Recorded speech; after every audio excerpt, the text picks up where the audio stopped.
Todo parecía estar mejorando en la vida de la familia de las hermanas.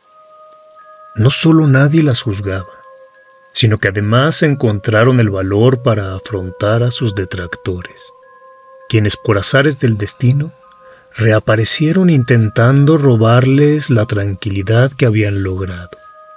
No obstante, el destino les deparaba varias sorpresas funestas que prepararían el camino para el surgimiento de la leyenda de las brujas de Sirawen. La historia que hoy les comparto es la continuación del video subido hace un par de días y forma parte de una serie de 2 entregas más que se irán subiendo poco a poco al canal. Así que no desesperen y acompáñenme durante la siguiente narración.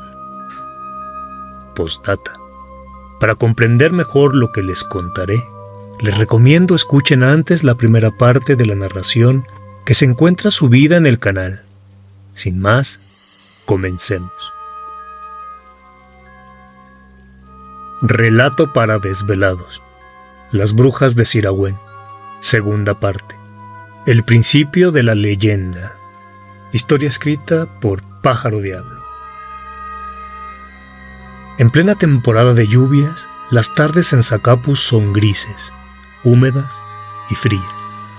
Había pasado una semana desde aquel día en que Jonás irrumpió en la biblioteca e intentando hacerle daño a Mildred, quedó en ridículo. La tristeza invadía el ser de la joven lectora, quien apenas leía. No comprendía por qué su amiga había dejado de ir. La única información que tenía de ella era que estudiaba en la universidad y cursaba el primer año de la carrera de sociología. Necesitaba saber qué pasaba. Quería conocer los motivos que orillaron a Mónica a ausentarse y negarle su divina presencia. Decidió ir a buscarla. Eran las 9 de la mañana. Caía una ligera brisa, nada que impidiera andar por las calles con calma. Pero en ese momento sentía todo menos tranquilidad.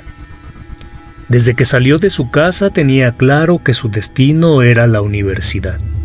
Si apresuraba el paso, no tardaría más de media hora en llegar. Durante el trayecto, pensó en las razones por las que su amiga no se había presentado a la biblioteca. Era posible que estuviera en exámenes o quizá castigada. Todo se imaginaba, menos cosas negativas. La última vez que se vieron había sido maravillosa. No existían razones para suponer estuviera enojada. Llegó a la universidad. Al entrar, quedó asombrada. Era inmensa. Nada que ver con lo que había conocido. Cientos de jóvenes andaban de un lugar a otro. Ahí la norma era lo diverso, la diferencia. La diferencia formaba parte de lo común y al parecer a nadie le incomodaba. Se encontró con un muchacho de lentes, delgado y muy pecoso, que estaba apuntando algo en su libreta sentado en el jardín. Lo saludó. Le preguntó en dónde estaban los salones de sociología. Ya con la información, se dirigió a un edificio gris ubicado a un costado del gimnasio. Comenzó a buscar en los salones donde le indicaron estaban los estudiantes de sociología de primer año de carrera. Eran solo 2 grupos donde podía estar. En uno de estos la puerta se encontraba abierta. Se asomó. En el interior había no más de 20 personas, la mayoría varones. Ninguna de las estudiantes era Mónica. Fue al otro salón, pero no pudo ver a los ahí presentes. La entrada estaba cerrada. Esperó a que salieran. Del otro grupo emergió un futuro sociólogo. Aprovechó para preguntarle por Mónica. La contestación la inquietó. En efecto la conocía. Era su compañera, pero no la había visto desde el viernes pasado. Regresó a la biblioteca con la esperanza de encontrarla. No fue así. El lugar a donde se sentaban estaba vacío. Se quedó ahí hasta las 2 y se fue a su casa. A su mente comenzaron a llegar ideas funestas. Se preocupó. En su interior sentía que Jonás algo tenía que ver con la ausencia de Mónica. Se sentía impotente. Nada podía hacer. No conocía a nadie. Quiso ir a ver a Jonás, pero se arrepintió. ¿Qué le diría en cuanto lo tuviera enfrente? No podía preguntarle por alguien que, en teoría, él no podía conocer. Además, era ridículo vincularlos, y acercarse a él sería un grave error. Llevaba días sin molestarla a ella ni a su familia. Sofía la notó preocupada. ¿Qué te pasa? Te veo angustiada. Nada. Es solo que mi amiga no ha ido a la biblioteca ni a la universidad. Seguro no ha podido. Ya aparecerá. ¿Crees que le haya ocurrido algo? No creo. Recuerda que las malas noticias corren rápido. Y aun cuando vivimos en una ciudad, esta es pequeña en realidad. Sí, tienes razón. Pasaron la tarde juntas, se pusieron al día. Al parecer Jonás ya se había regresado a su pueblo. Una sensación de paz las envolvió. A las 8 de la mañana, Mildred estaba en la puerta del salón de clases de Mónica. Los estudiantes llegaron uno a uno, menos a quien fue a buscar. La desesperación le hizo ser más atrevida de lo que comúnmente era. Preguntó a una de sus compañeras si sabía dónde vivía. A las 11 se encontraba tocando la puerta de una casa. Nadie salió. Se retiró más tranquila. Era posible que toda su familia hubiera salido de la ciudad y por eso su ausencia. Cuando regresó a la biblioteca, justo antes de entrar escuchó a 2 personas platicar sobre el caso de una muchacha que había aparecido sin vida en la laguna de Zacapu. Fue todo lo que entendió. Minutos después se hallaba sumergida en la lectura. Por la noche Sofía se notaba preocupada.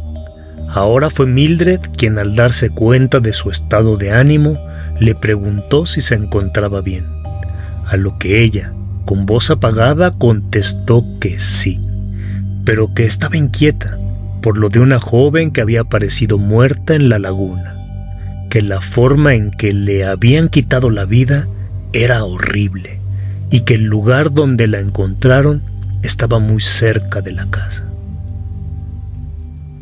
No te preocupes, hermana, estamos a salvo.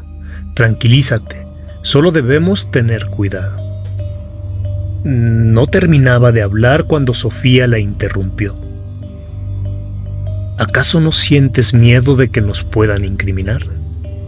Se soltó a llorar. Cálmate, ¿por qué dices eso?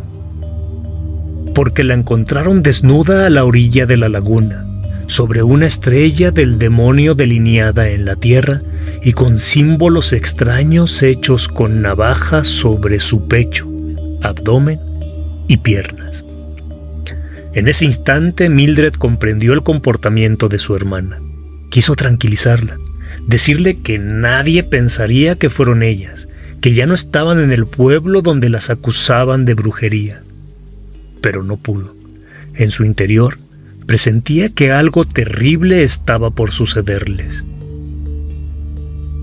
¿Cómo sabes todo esto? Fue lo único que pudo articular.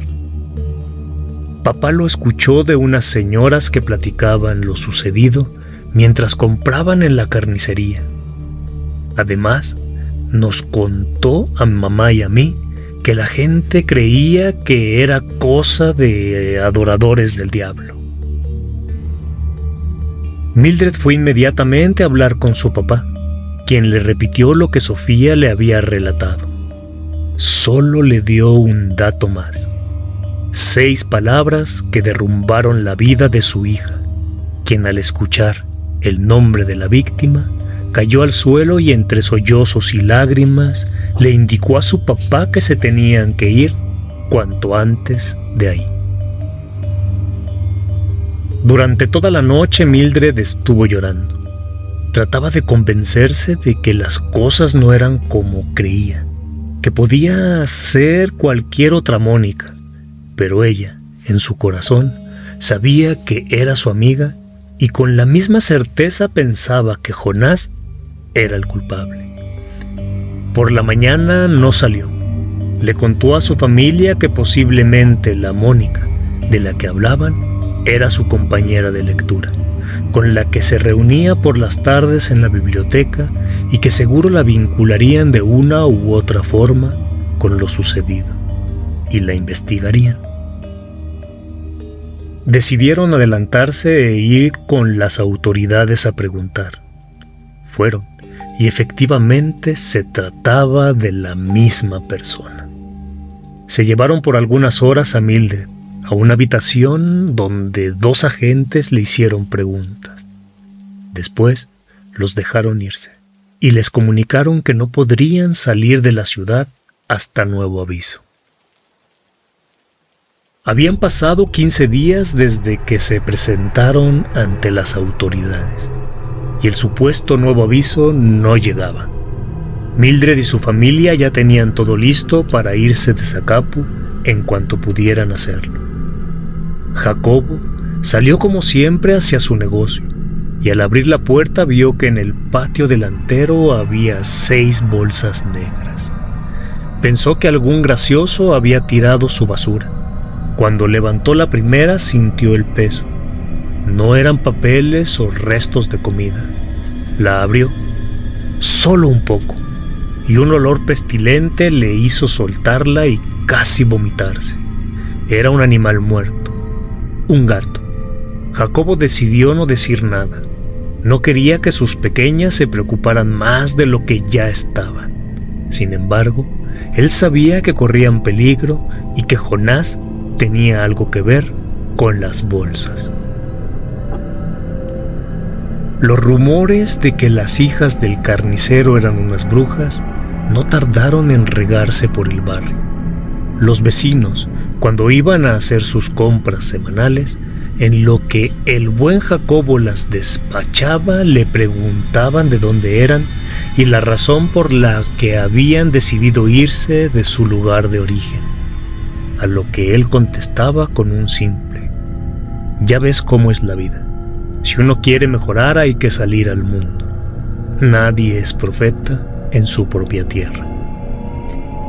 Mildred dejó de ir a la biblioteca y acompañaba a su mamá y hermana al mercado por lo que necesitaban.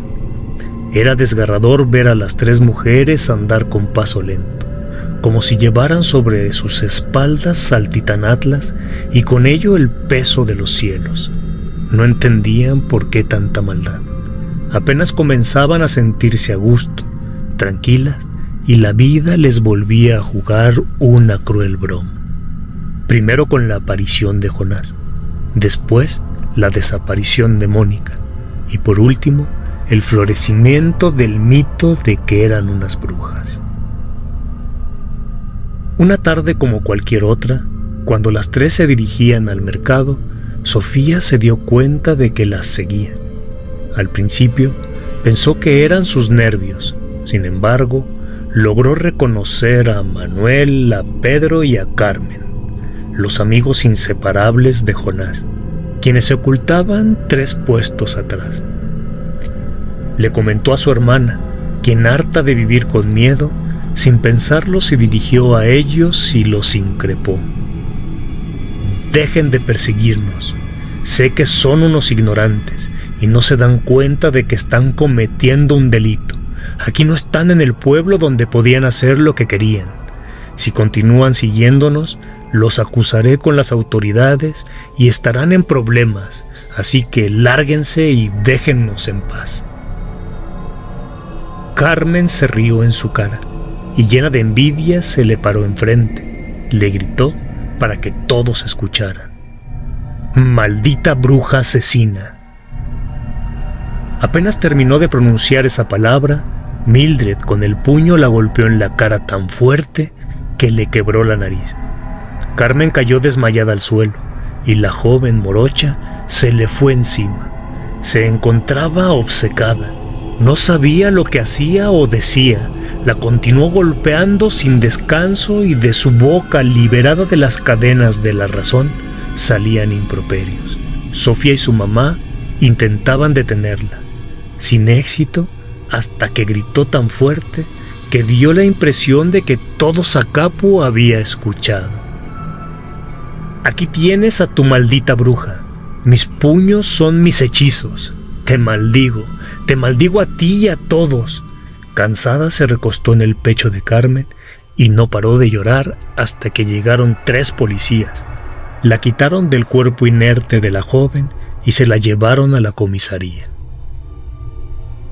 Igual que en Siragüen cuando tenía 13 años, Mildred había proferido las palabras que tanto daño le habían causado en su pueblo.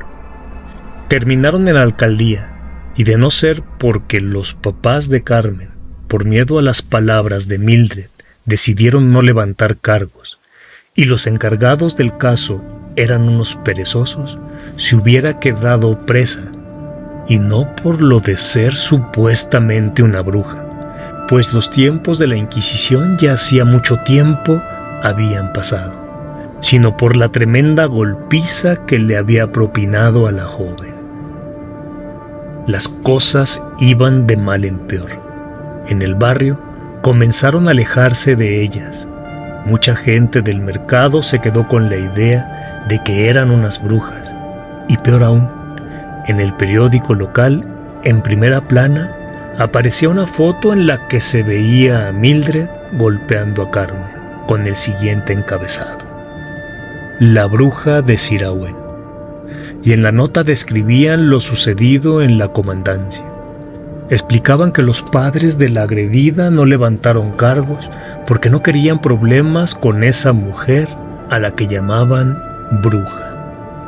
Acompañada de la descripción venía la historia de las brujas de Siragüen que salieron huyendo de su casa después de que la gente, cansada de sus fechorías, intentara hacer justicia por su propia mano. Y cerraban la nota con la afirmación irresponsable de que la muerte de Mónica quizá tenía algo que ver con ellas. Y digo afirmación porque para la gente de Zacapu que leyó el diario, la palabra quizá era un espacio entre letras sin significado. La carnicería se fue a la quiebra. Nadie se atrevía a comprar ahí. Según la gente, la carne estaba embrujada y desde que la comenzaron a comer los esposos, se hicieron alcohólicos y mujeriegos, algo que ya eran desde antes. A las bolsas negras con animales muertos le sucedieron carteles con la palabra brujas, papeles con amenazas y lo que en un principio era garante de su seguridad, la ley, ahora los ponía en riesgo, dado que no podían dejar todo atrás e irse mucho más lejos donde nadie supiera de ellas. Todo pasó muy rápido. El reloj marcaba las 3 de la mañana, cuando en el cuarto de Jacobo y María se escuchó un golpe seco, un grito de mujer y varios susurros. Mildred inmediatamente fue al cuarto de su hermana, la despertó y le pidió que se fuera rápido y sin hacer ruido de la casa, pero que saliera por la parte de atrás. Sofía, medio dormía, no entendía qué pasaba. Mildred la abrazó y le dijo que le hiciera caso, que se fuera a la comisaría. Después de despedirse, se dirigió a la habitación de sus papás, y cuando estaba a unos 5 metros vio salir del cuarto a don Jonás, acompañado por más gente del pueblo. Cuando Sofía volvía con la policía, su casa se encontraba en llamas. Gritó de desesperación y entre llantos y como pudo, se metió a buscar a su familia. Horas más tarde, solo quedaban cenizas y 3 cuerpos calcinados. Hasta aquí la historia del día de hoy. Nuevamente la desdicha acompañó a esta peculiar familia.